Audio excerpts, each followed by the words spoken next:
here we have 8 digits, which is called byte, and here any number called bit, and these are the byte, and here the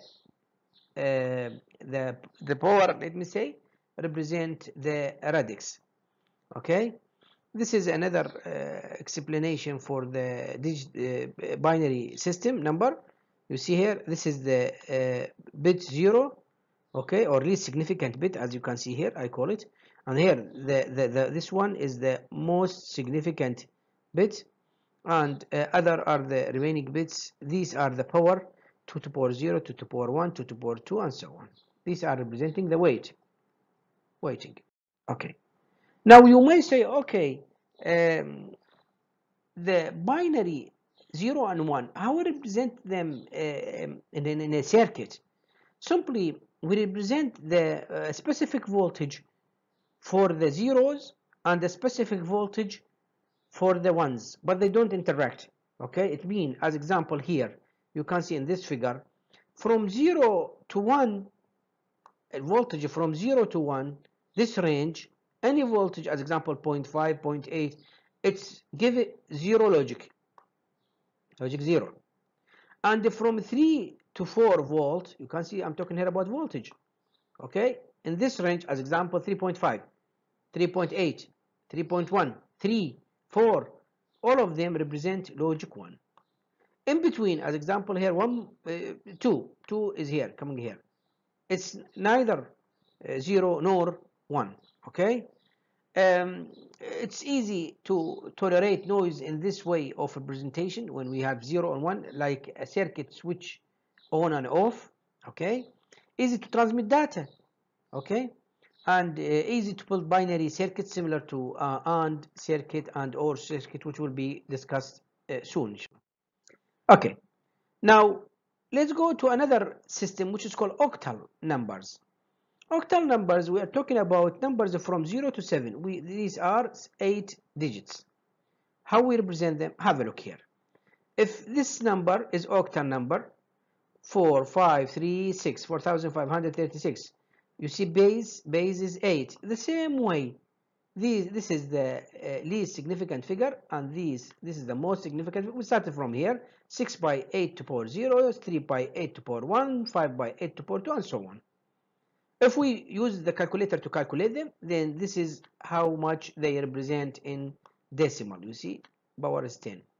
I think it's easy, similar to binary system, numbering system. What about the fraction? The same thing. You see here, this number 0.27. So 2 is multiplied by 8 to the power minus 1. 7 is multiplied by 8 to the power minus 2. Octal number does not use, as I mentioned, 8 and 9. And if you ask why we use octal, you can see here decimal is the numbers we are dealing with because we have 10 fingers. Binary is easy to represent by electrical circuit on and off. And because of binary only now 2 numbers, we can raise it to, if we go to higher numbers, because you know in computer we are dealing with a huge amount of data. So we can use octal to represent 8, to represent, let me say, for base 8, and a hexo for base 16. We are going to learn how to deal with them in the next few lectures. Now let's start converting integer from decimal to another base. You see here, I put them like a procedure. Point number 1, number 2, number 3. As example, point number, divide decimal number by the base 2, and then the remainder is the lowest order digits. Repeat first 2 steps, and so on. Let's do example here. See this number 13 with base 10. This is decimal. You agree, right? Okay. I want to convert it into binary. What I will do, I will divide by 2. You see, 13 divided by 2. How much? 6. And how much left? 1 over 2. Okay? Since here the remainder is 1 over 2, then it's not 0, 1 over 2. Then I say the least significant figure, the first number is 1. Now I take this 6. Okay, I divide it by 2 again. I go 3. How much the remainder? 0. Oh, then 0, then the next number is 0. Okay. Then I take this 3, I divide it by 2, it gives me 1 with 1 over 2, the remainder. So I write here 1. I take this 1, I divide it by 2, I got 0, and the remainder is 1 over 2, right? So again 1. So if I represent them, I will say this is 1, this is 0, this is 1, this is 1. This represents the binary number equivalent to 13. And it's clear, this is 1, this is 4, and this is 8. 8 plus 4 plus 1 is 13. Okay. Now convert decimal fraction from decimal to another base. If we have decimal, the situation, these are the steps. I will not go through them. I directly will apply them in this example. You see here 0.625. How we convert from decimal into binary. I will multiply. Rather than divide, I multiply. See here, I multiply by 2. Okay. It gives me 0.25 plus 1. It means 1.25. Okay. And again, I take this 0.25 here, I multiply by 2. It gives me 0.5 directly. Okay, so to the right of the decimal point, we have 0. Okay, so plus 0.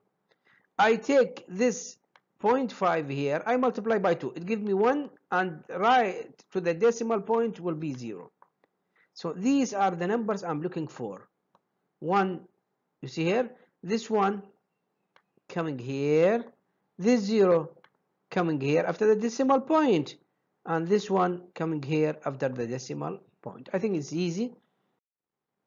It's worth mentioning that when we deal with a huge number of data or amount of data, what we have large bits, okay, number of bits. So you see here, if this is the number, okay, n, and this is 2 to power n, the base. So when it is number 0, it means 2 to power 0, which give me 1. 2 to power 1, which give me 2. To power 4, to power 2, 4. To power 3, 8, 16, 32, 64, 128, and so on until we reach 20. 2 to power 20. Here we will call it 1 mega. It's not exactly 1 mega, okay, but close to 1 mega. So we call it 1 mega. If it is power 2 rises to power 30, 2 to power 30, then 1 giga, and to power 40, 1 tera.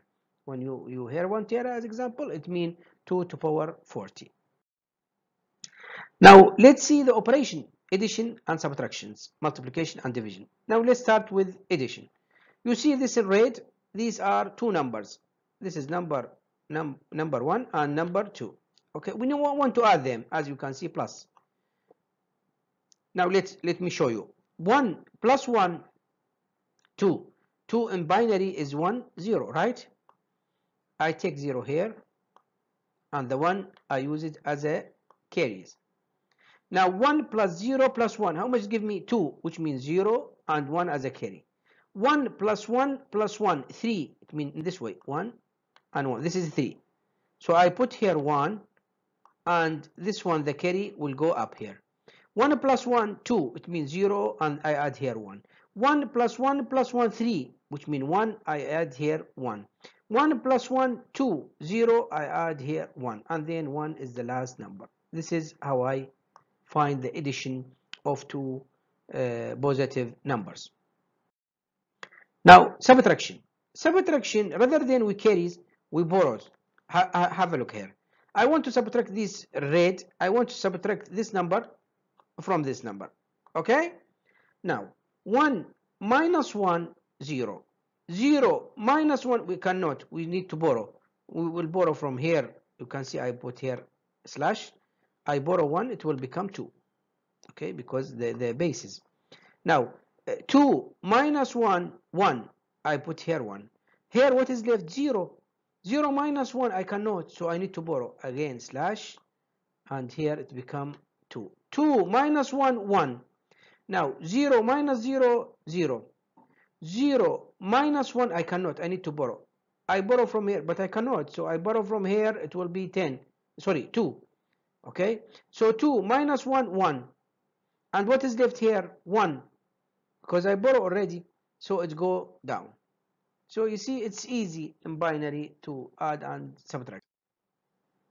Now, what about multiplication? Multiplication very easy because we have steps. I mean, let me say a space between each multiplication. As example, I multiply 0 by the numbers here. You see here these numbers. I multiply them by 0. I multiply them again by 1. Okay, I finish 0. I multiply them by I left space here. You can see similar to multiplication in decimal. So I multiply them. It's appear the same number copying. Then 0 again, I multiply them by 0 but don't forget to left 2 places, and then the last one I here leave 3 places, and then I start multiplication. What is next? Addition.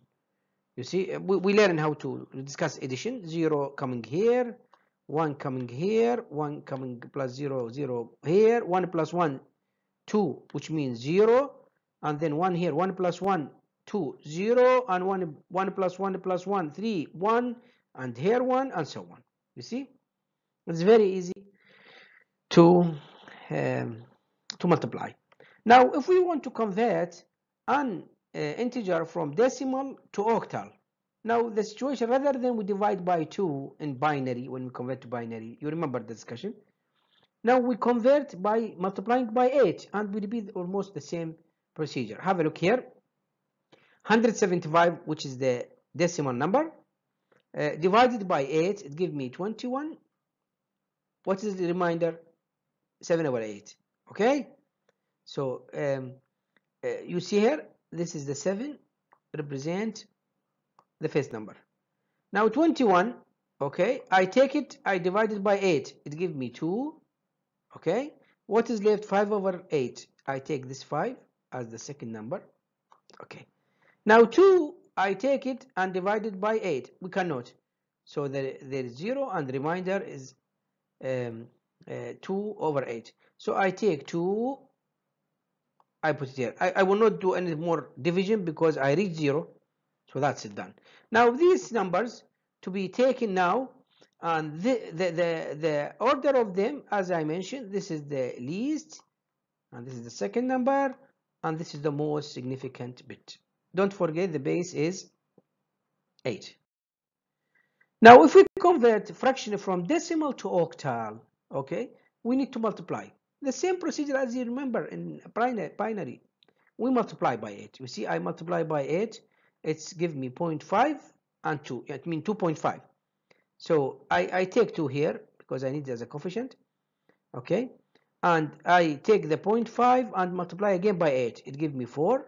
This is the coefficient, and the remainder is 0. So that's it. I stop here, and then this is the least significant figure and digit, and this is the most significant digit. Now this is my last part, which is exercises. I advise you to, after you understand the principle discussed in this lecture, to start here, use these examples to check your understanding. This is number 1, and this is the answer for to check it. Okay, the same thing for others, how you convert from one system into other. I gave you the answer to check your answer. And also for binary arithmetic, I give you examples. This is example solved 1. I advise you to solve the remaining. This is not solved, this is not solved, this is not solved, and so on. The same thing here. This is subtraction. Okay, it's solved 1, and the remaining here is not solved. And here is multiplication. This is solved 1, and here is not solved. Let me stop here and see you in the next topic.